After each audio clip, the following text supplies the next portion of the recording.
Per lo più operai stranieri, molti dei quali di origine dominicana, avevano messo in piedi un'organizzazione criminale dedita al narcotraffico e alla detenzione illegale di armi.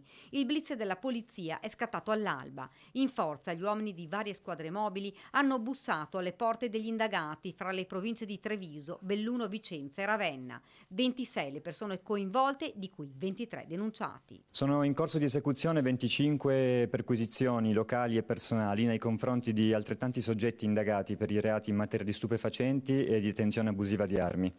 Nel corso di queste perquisizioni sono state rinvenute diverse dosi di cocaina destinate alla successiva vendita, denaro contante e materiale per il confezionamento di sostanza stupefacente. Inoltre sono state arrestate 2 persone in flagranza di reato. Si tratta di un 52enne cubano e un 40enne dominicano residenti a Treviso e Belluno. 3 le ordinanze di custodia cautelare in carcere emesse su ordine della procura, un dominicano 40enne ritenuto elemento di spicco del gruppo criminale e altri 2 connazionali sudamericani di 44 e 24 anni, anch'essi destinatari di misura cautelare in carcere ma attualmente irreperibili. Altre 8 persone dovranno invece sottoporsi ad interrogatorio.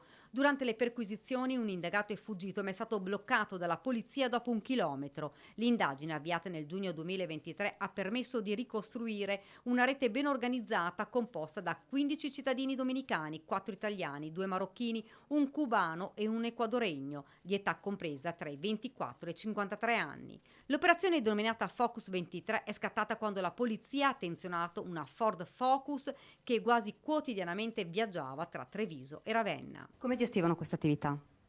La gestivano principalmente trasportando sostanza stupefacente del tipo cocaina su delle autovetture munite di doppio fondo fra le province interessate, vendendole poi a soggetti che a loro volta si occupavano dello spaccio al dettaglio. Il gruppo aveva contatti con esponenti del narcotraffico all'estero. In un caso vi era stato il tentativo di approvvigionarsi un grande quantitativo di cocaina dalla Spagna, bloccato poi dalle autorità locali. Nel corso delle perquisizioni sono state sequestrate diverse dosi di cocaina, 100 grammi tra hashish e marijuana, materiale da confezionamento ed oltre 30.000 euro in contanti.